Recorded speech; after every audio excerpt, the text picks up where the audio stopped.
Good evening, everyone. We all are gathered here today for an enlightening session on freedom of speech and fake news, a legal conundrum. Freedom of speech is a fundamental human right. It reinforces all other human rights, allowing society to develop and progress. The ability to express our opinions and speak freely is essential to bring about change in society. Although not new, our awareness and use of term fake news has risen in prominence. In general, fake news is journalism that consists of deliberate misinformation, news whose main purpose is to distort the truth for emotional persuasion. More recently, it has become a catch-all term used to discredit stories and in the political arena to influence the political process. It appears fake news is the most worrying modern disease.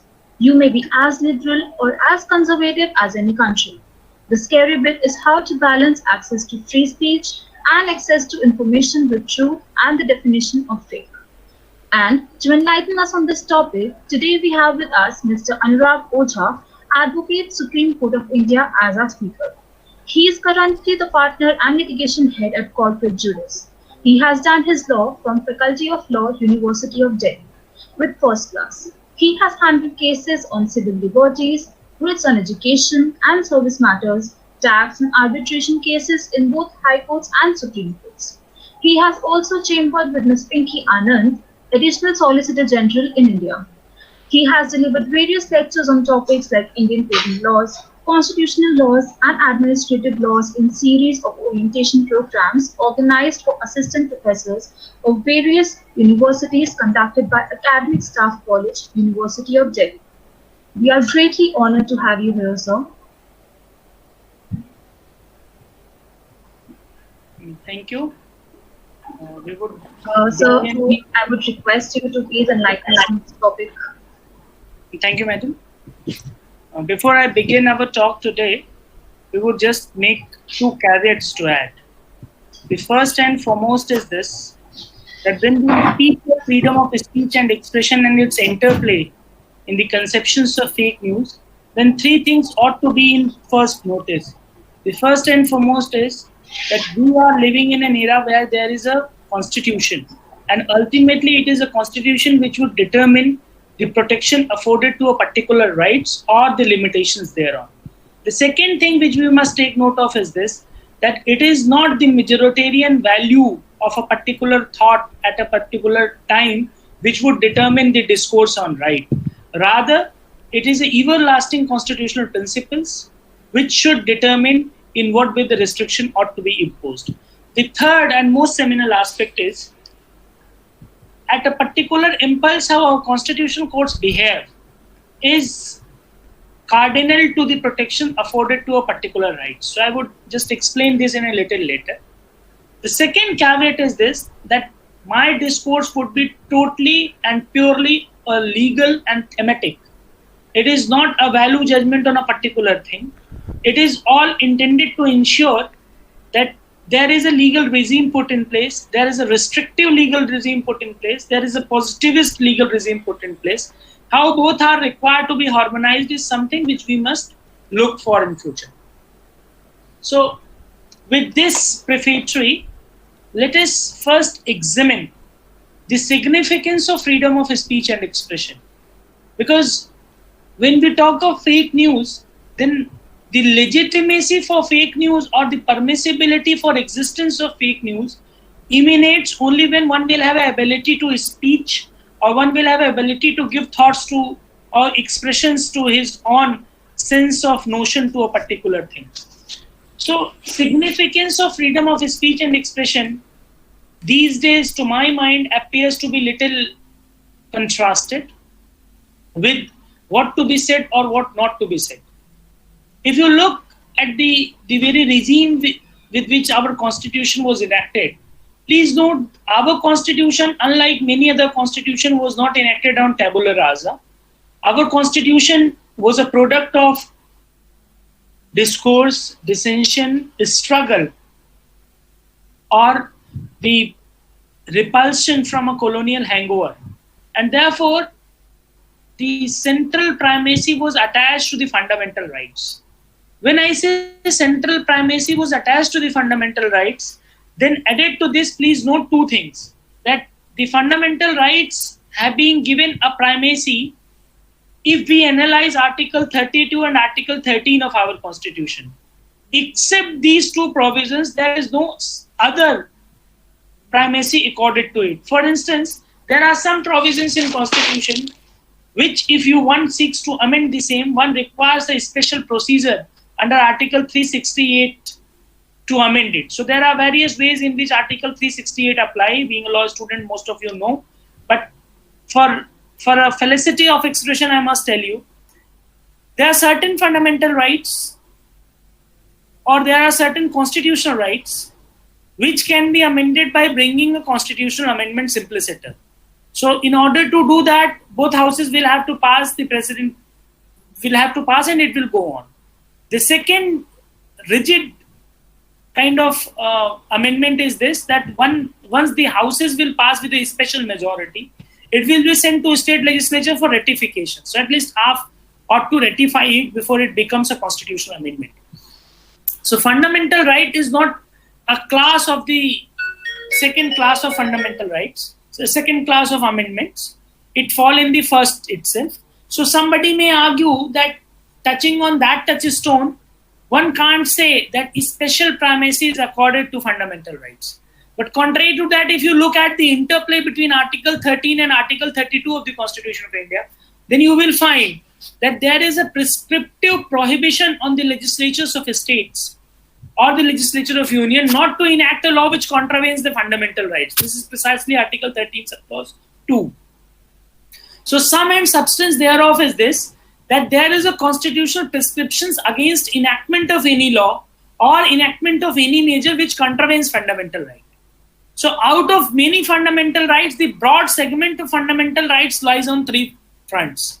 One is the Equality Code, which you read from 14 onwards and goes on to 17 and 18, Article 17 and 18. The second is the freedom of speech and expression, which the Article 19, 1A in particular, and Article 19, which speaks of certain freedoms in general. So that takes into account various kinds of freedom. And the third is the libertarian outlook or the provisions which deals with the personal liberty. So today we will focus broadly on the contours of Article 19, and we will also see in what manner other two fundamental rights are sustained or nourished by the exercise of speech and expression under Article 19(1)(a).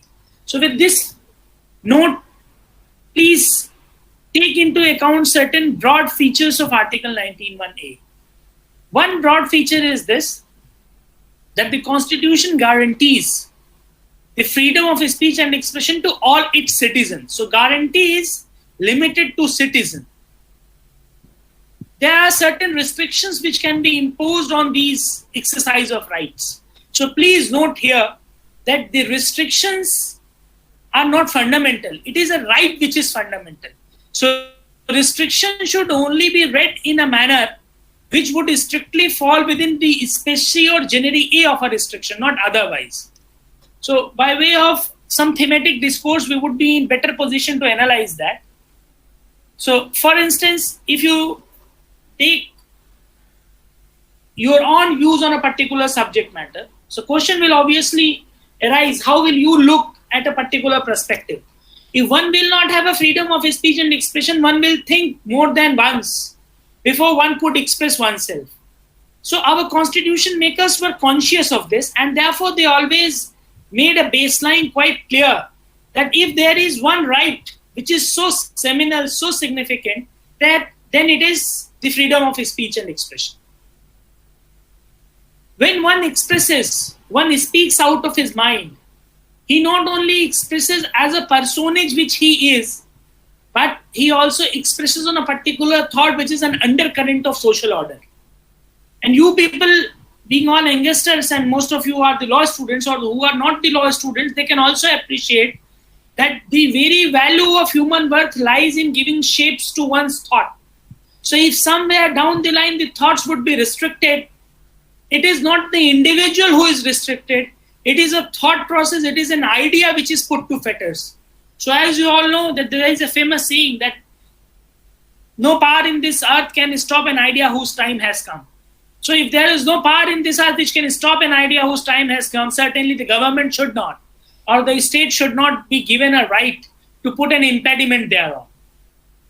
So for this reason alone, our constitution makers have jealously guarded this right. Now, there were certain series of challenges which emerge, of course, if you guarantee someone this right absolutely. We will come to it little later, but prior to that, let us look how in pre-independent India these rights have been in existence. There was no fundamental right when our country got independent, before our country got independent. So that was an era when there were certain restrictions. For instance, if you look at Indian Penal Code, there are the provision which punishes sedition. Apart from that, there are other provisions like provisions dealing with defamation, etc. And further, there are provisions which deals with the tranquility or the public order. So if you look, or if you will make a survey of Indian Penal Code, then you will find a host of rights, 124A, Article Section 502, Section 505, Subclause 2 in particular. So you have a whole panoply of Indian Penal Code provision which restricts in one way or other the freedom of speech and expression. So when there was a freedom struggle, of course, the first form of freedom struggle was a thought of disgust against the colonial power. The second was a campaign against existing legal order. The third was the disapproval of state's activity. So all three cannot comprehend its perfect shape unless there is an advocacy to that effect. So how will one advocate a particular view giving rise to disapproval of governmental policy or decimation of a particular idea which may not suit the ruling dispensation? So for that, the only idea was either to write or to speak or to communicate or to mass mobilize. So these were broadly 3 or 4 methods which were adopted at that point of time. So in order to do either, what was requisite was somebody must apprise the people, because India was no more different, rather worse than it was today, than it is today. There were many who did not have the benefit of education in the conventional libertarian sense. So therefore, they should be put forth with the view by the leaders, especially of the then Congress party, that this particular policy affronts your values, this particular policy affronts your culture, this particular policy takes away some of the valuable economic freedom which we are enjoying. This would put a fetter on our way of thinking. So all these things were required to be advocated. All these things were required to be deliberated. So if at the first threshold you will restrict it from being done by the individuals, then in effect you can protect the dispensation of a state in whatever manner it exists for a longer period of time. So our constitution maker was very candid in noting this, that if there is a singular right which requires protection, it is this right. Because this right is a bedrock of civil disobedience. This right is bedrock of disapprobation of a state's activity. And for this reason alone, if you will look at the historical perspective of it, then you will find our first Prime Minister, Pandit Jawaharlal Nehru, was tried twice for sedition. And on both the counts, he has not led any defense. He was convicted because he has chosen not to lead any defense. He accepted the imprisonment as well. You all know the famous Tilak's trial, which had taken place in the Bombay High Court. So all these things conjointly gave an idea of the significance which this right holds. Not independent, and our constitution was made. Then let us examine briefly what was the legal position in place at that point of time. In our constitutional scheme, am I audible to everybody clearly? Can anybody of you tell me? Yes, sir. You are. All right. Thank you. So prior to 1950, there was a test adopted by the Indian courts, and that test was this: that if somebody brings hatred or disrespect to the government, then he is liable to be punished for sedition. Now, in one case, one very interesting case, our federal court said that no, this is not the proper test. The proper test ought to be what existed in the English law at that point of time. So English law at that point of time was this, that it is not disrespect to the government or state which would punish someone for sedition. Rather, it is an propensity or the direct ability to incite violence which would cause sedition. So with this case, the things has taken a new shape. The idea was not to say that whatever you utter, if it brings disrespect to a state, then that would per se make you liable for sedition. The idea was that if your utterances, your expressions, your writings not only brings disrespect but also incites violence, and incitement of violence is the direct consequence of what you utter or what you write or what you express, then only you can be fastened with a criminal liability, else you are not. But unfortunately, this view of the federal court was not approved by the Privy Council. They have taken the position which existed prior to this decisions of the federal court. So ultimately, pre-1950 era, we had that disapproval of government or bringing hatred or disrespect to the government per se constitutes sedition. When Article 19 was debated in Constituent Assembly, there were shades of views. And please note, fortunately, we had a Constituent Assembly which has as rainbow or as diverse views as one could have in anybody. However, there was a sense of foresightness amongst all the members. As a consequence thereof, we had a form of Article 19(1)(a) with Article 19(2). I will come to little later that there were certain amendments also done in 19(2), and that was in fact done by Pandit Nehru's government. So we will come to that little later, and we will also see how this freedom worked well in our constitutional state. So be that as it may, the freedom was accorded, the restrictions were posed on. Now, the first case which comes to my mind was Ramesh Thapar case. I would not burden you all with so many cases, so many dictum. My idea would be to make things simpliciter, so simple, so acceptable that you can nudge where the fault line lies and in what manner the fake news, which is a budding topic today, ought to be controlled or can be controlled. So before I tell you the laws laid down, the position which we have, let us on a sideways deliberate little on why do we need to restrict fake news, or what this fake news is all about. Having seen the importance of freedom of speech and expression, there is another side to it. And that side there could be an individual whom I may call a person of notoriety.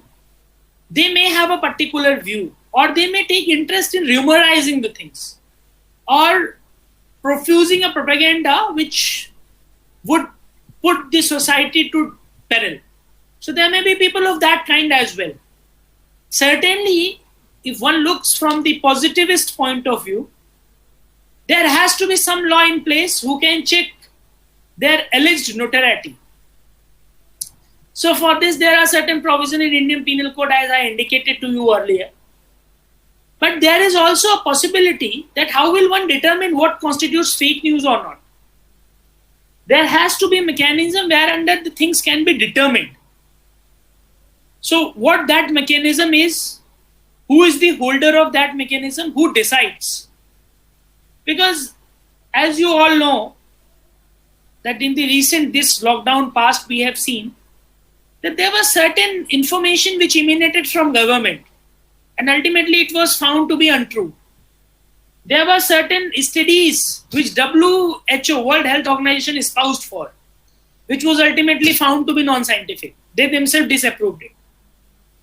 There was one stand A taken by the government which appeared to be very attractive. When one goes deeper into it, one found it is a facade. There were certain claims made by the government, many state government, concerning data of COVID. Ultimately, they were found to be untrue. So this concept of untrue news or untrue information is not an individual centric. This is a pattern. This pattern may exist anywhere.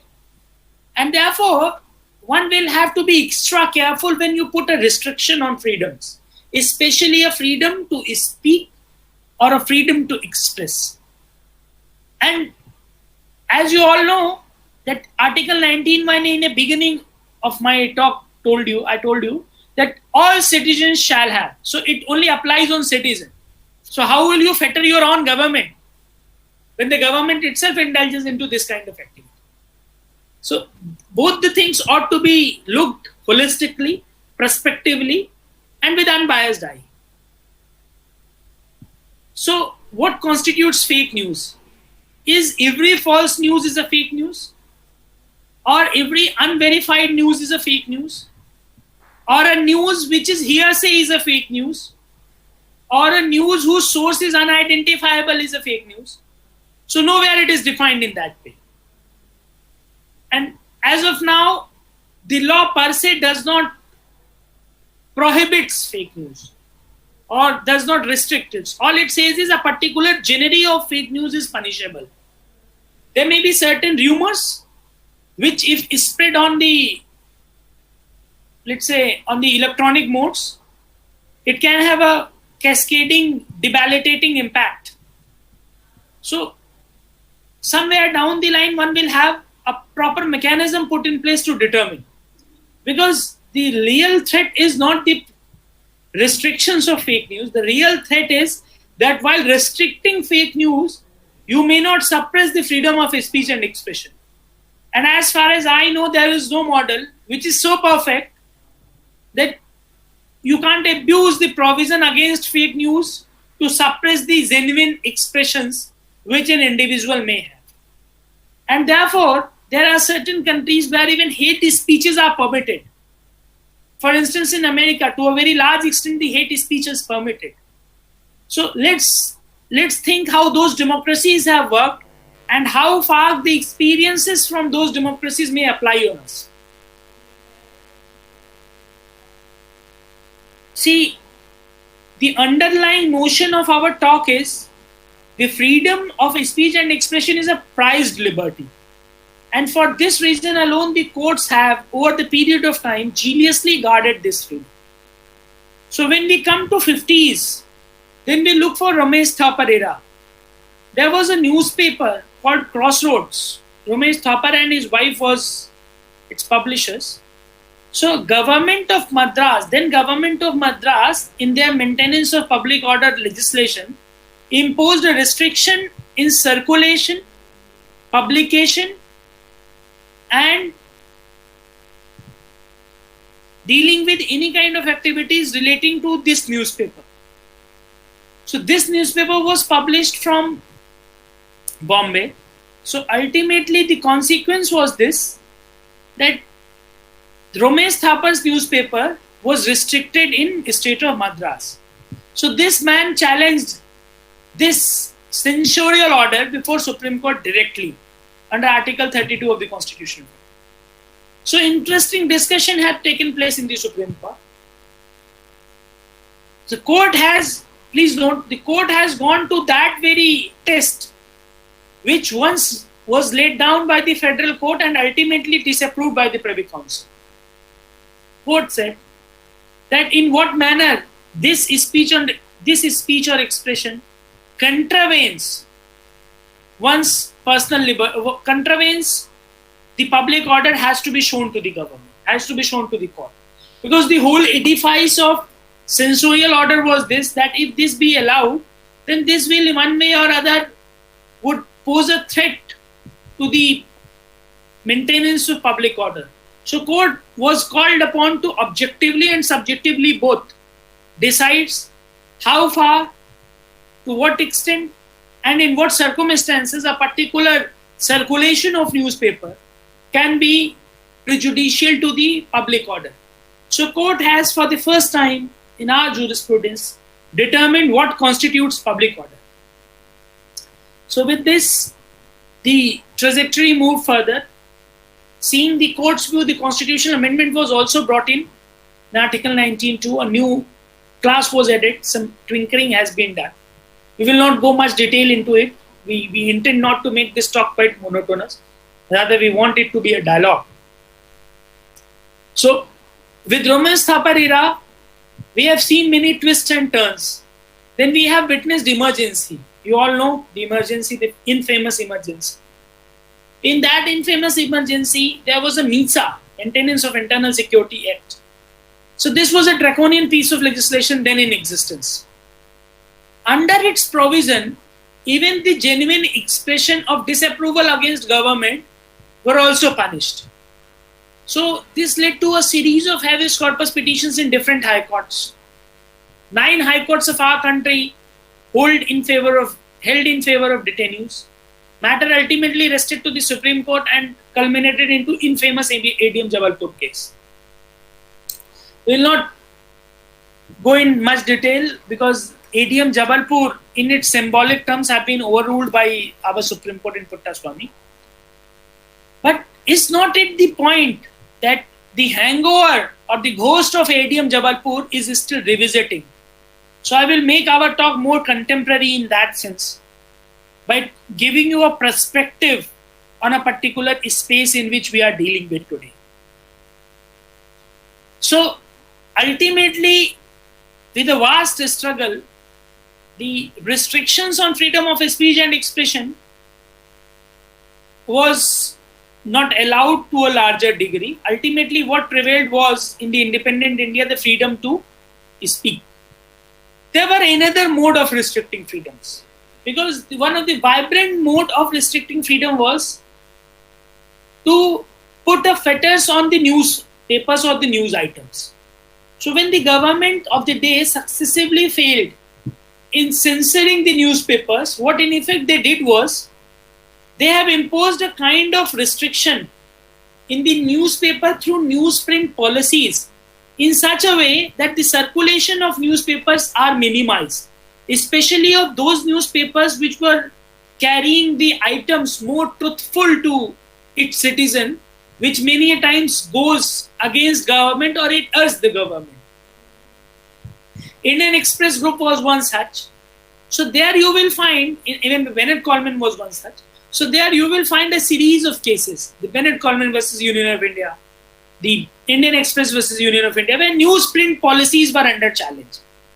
So with this fair idea of how law worked, we reached to a safest conclusion that restricting freedom of speech and expression is not easy for government unless we have a judiciary in their side.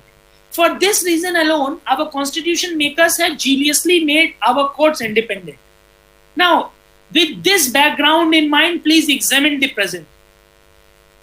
At the outset, I stated that I would not make value judgment. I will leave it up to my audiences to make a determination.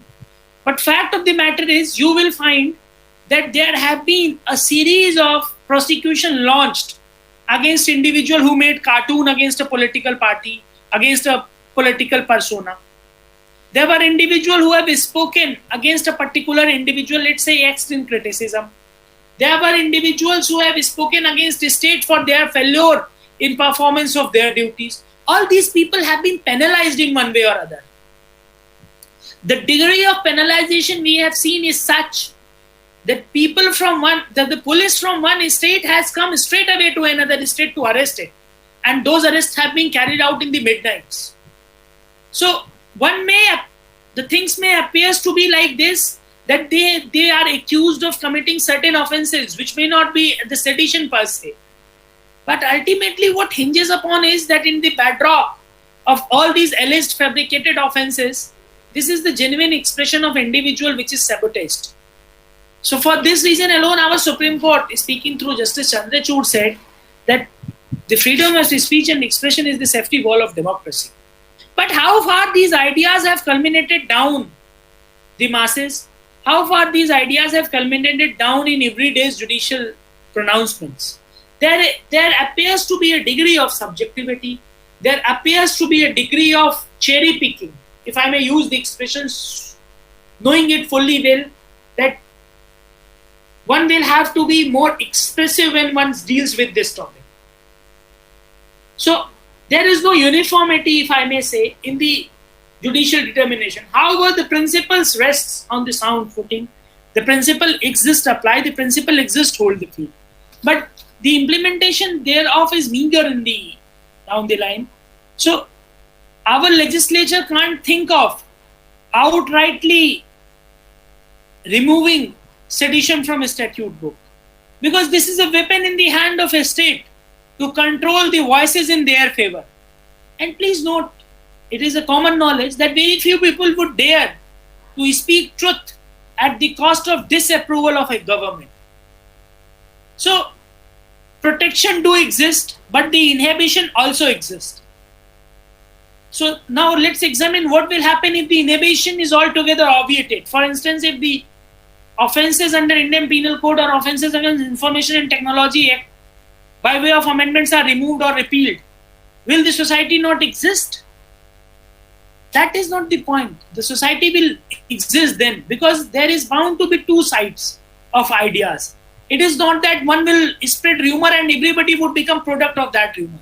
If somebody would spread rumor, there would be other social forces who would suppress those rumor by exercise of their own freedom of speech and expression. So all I am insisting upon is that the essential check on irresponsible exercise of freedom of speech and expression is the exercise of freedom of speech and expression itself by the vigilant citizenry. And we, as of today, we don't have a dearth of vigilant citizenry. We have people from all shades. There are rationals, there are spirituals. So if one view would come to forefront, there would obviously be another view. So individual would be given an opportunity in the marketplace of ideas to make a determination of what to be spoken for or where one has to give an approval of. So I look from this perspective and say that there is no requirement at all to create a curtailment of fake news.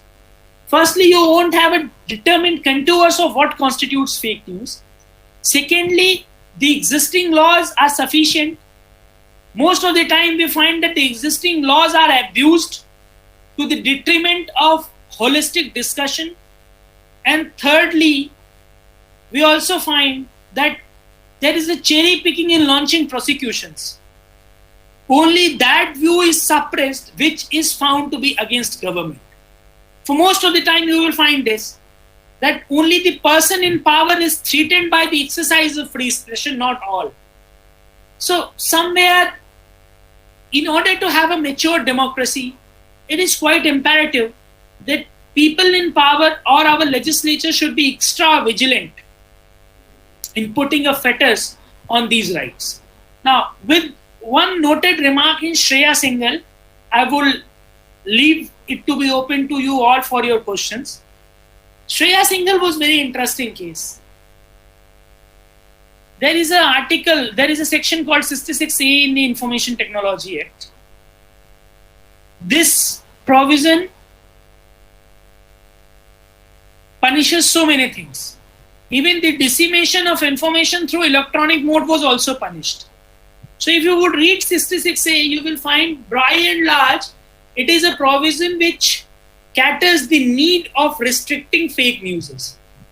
But that provision was declared by the Supreme Court to be unconstitutional, and in my opinion, rightly so. So let us see what Supreme Court did in effect. When I say untrue news, you can't publish. Let's assume that there is a provision saying you can't publish untrue news. The question is, who will determine whether the news is untrue or not? Or if there is an analysis, or if there is a formation of opinion by, let's say, individual A, how will one determine whether the formation of opinion by individual A is bad or correct? So there is a subjectivity attached to it. So you can't impede the expression. All what one can impede is if a particular set of expression is created in such a manner that it directly creates it directly creates an incitement to violence. So please note, what is prohibited in law is the propensity to incite the violence. And one's expression should have a direct nexus with propensity to incite violence. Unless this indicator is absent, anything can't be punished. So with this, 66A was declared unconstitutional. And another important segment in Shreya Singhal was this, that the use of expressions which were there in the 66A were so vague that one can't with precision determine whether a particular thing will fall in A or category B. So a vague criminal statute is an anathema to essential social order. So for this reason also, that were declared unconstitutional. So the position which stands today is this, that there is a freedom to speech. That freedom must exist.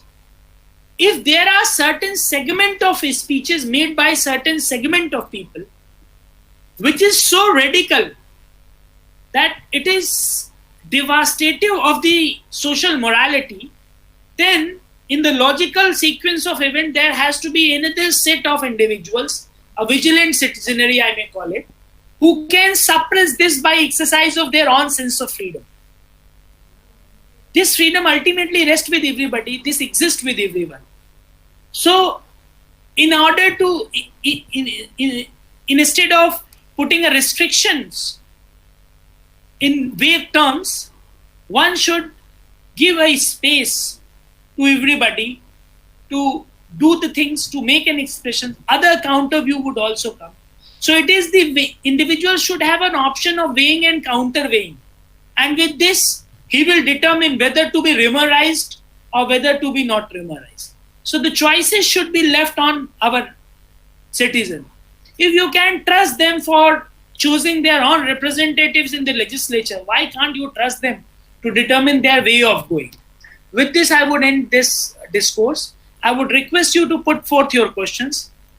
I have already spoken for 45 minutes and all. So please ask your question. I would be more delighted if you all can exercise your freedom of speech and expressions in putting forth your question. Everyone, either you can ask questions directly or you can just write the question in the chat box and sir will read it.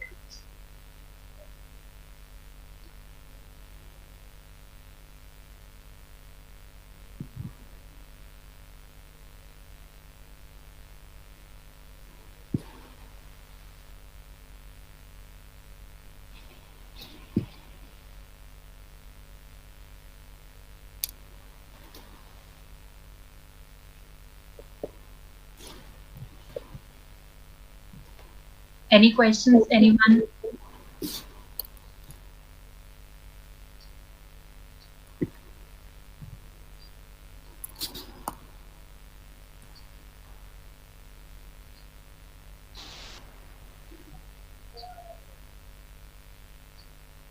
All right. So before you people can ask question, I will prefer to ask questions.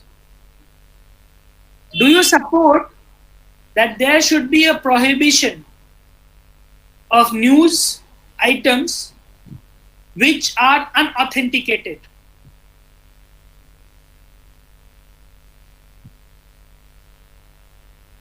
Will someone respond to it? So they are responding in the chat box. All right. Somebody responded saying yes.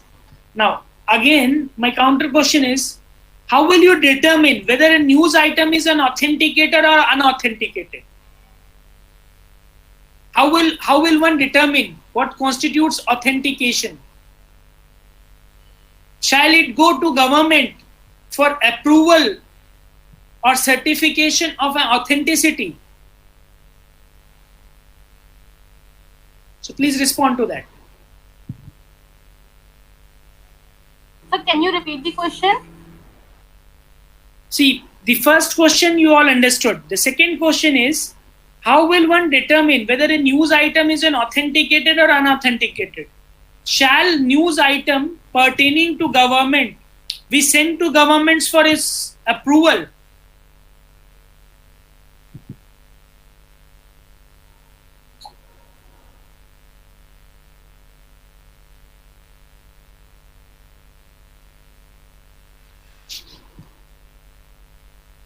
Sir, by our researchers.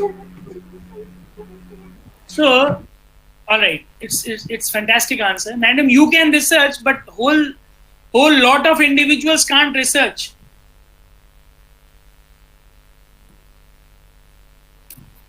One important answer is news authority can do that, not the government. So who is a news authority who will do it?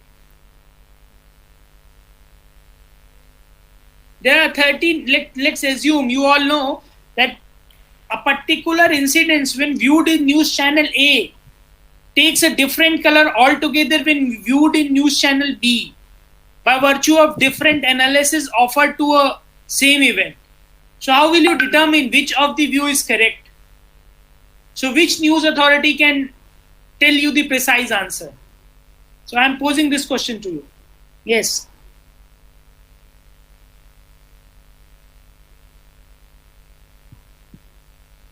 Please respond to it. Yeah, hello, sir. I can hear you, madam. Yeah, sir, means actually we can make one panel, I can say, and they are unbiased journalists, experienced journalists, include those journalists, and they can do this because we can't give this, government can't do this because then government will do with for its benefit. So experienced journalists and they can do this. Right. So can this be? Yes. There is one response. Garima says, "I think there must be certain criteria by creating particular guidelines that should be followed by everyone." She is right, and what you said, madam, is also in a way substantiate what Garima spoke for. So there is a body called Press Council of India. Have you heard name of it? So Press Council of India is a regulatory body in a sense.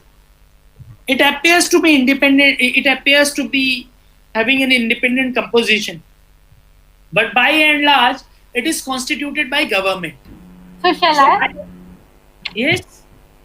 So shall I? Yes. Tell me. Actually में fake news की जो वजह है ना वो सिर्फ यही है कि हर चैनल अपनी टीआरपी बढ़ाना चाहता है, अपनी न्यूज को इस तरह से प्रेजेंट करना। वो भी न्यूज को फेक नहीं बनाते, वो बस अपने न्यूज को इस तरह से प्रेजेंट करते हैं कि लोगों के लिए वो और अट्रैक्टिव रहे और वो फेक न्यूज बन जाती है। असल में हम उसे फेक न्यूज कह नहीं सकते यार।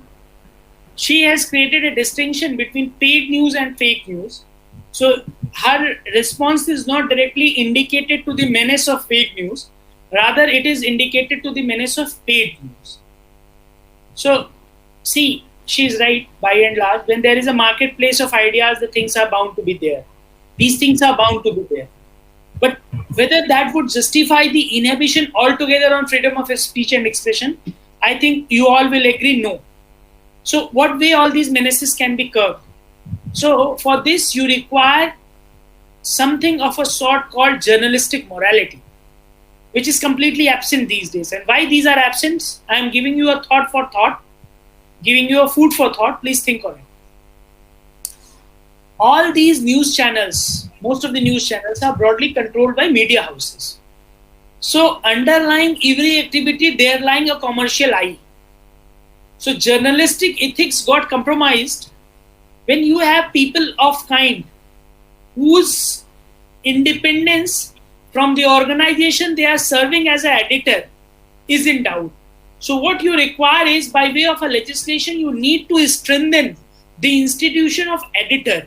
Suppose there is a news channel, or suppose there is a news print and there is an editor in it, then editor should have a freedom of all kind, even to go against its own commercial entity of which the company is a subsidiary or a company is an extended arm. So UN will have to give statutory protection to editorials board. So unless that has happened, then the things will not go on. Unfortunately, in our country, there is very little protection offered to editors. So for this reason alone, these for all kind of menaces goes on. Secondly, the choices is also very bad. If you compare the tone, tenor, content and depiction of contest by current day's news anchor, you will find it is less than desirable, it is less than satisfactory. Many times we also find that the fair norms of reporting is also given a go by. And this is one of the reasons which I visualize in this way, that social media platforms have gained prominence. Yes, there is a less dependability on the news items, on the conventional mode of news viewing, then on the unconventional non-mainstream items. So,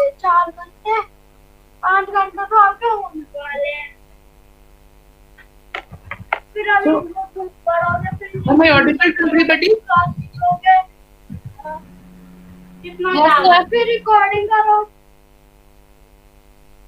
So all I am saying is that for this reason alone, there is a dependability on non-mainstream media. For instance, your social media.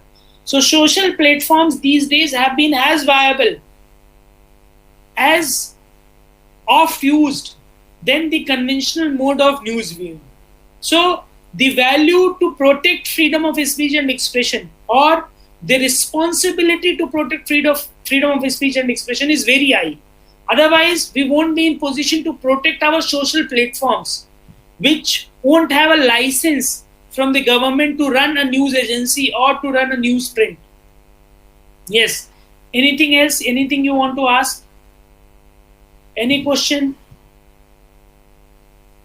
I would like if some non-law students can put forth his views. If any one of you can tell us.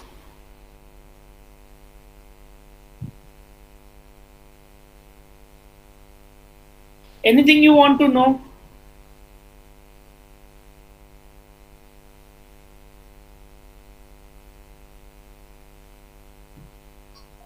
Yes, No, there there is is one no question. No, there is one question. Sorry, it escaped my attention. My question is, there are many FIR lodged against news anchors nowadays because of hate speeches, which according to them is their exercise of Article 19(1)(a). What is your views on it? So kindly answer my question. This is a fantastic question, a very important question. And my view is this, that there shall not be any FIR in all such cases.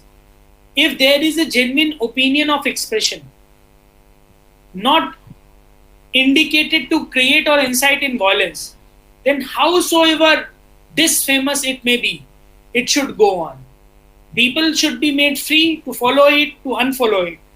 The government cannot put a restrictions on it. This is a blatantly abuse of power in lodging sequence of FIRs against news anchors. Forget about news anchors. I don't consider news anchors to be a different genre of classes altogether. Every citizen of this country has a right to air his views. It is his prerogative to say what he wishes to, unless what he is saying is defamatory, incite violence, impede sovereignty and integrity of India, impedes public order. So unless one's expression doesn't follow in any of the 8 indica enumerated in Article 19(2), logically there is no legitimacy for lodging FIRs. So for this reason alone, recently, in one Republic TV's Arnab Goswami case, the Bombay High Court has quashed the FIR for this reason only. There is a recent judgment to this effect. You may read that. And currently, I am also doing a lot of cases where we find that the views aired by individual on social platforms have ultimately culminated into lodging of FIR. So in Uttar Pradesh, in the state of UP, I have come across all these kind of cases, and we have got protections for all such things from the Allahabad High Court. There are a few cases also in pipeline where I am appearing on daily basis, seeing that there is no undue restraint on exercise of freedom of speech and expression. The question was, I guess your question is answered. If there is any ancillary, supplemental or subsidiary questions to it, please put forth that. Anybody else want to ask anything?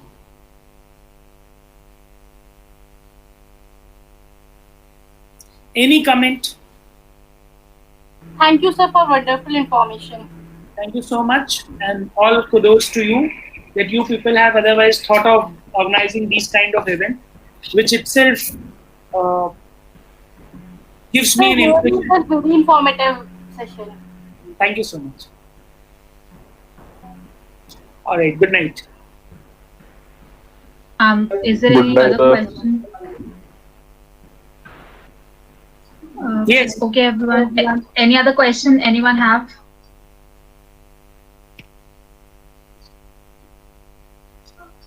Okay.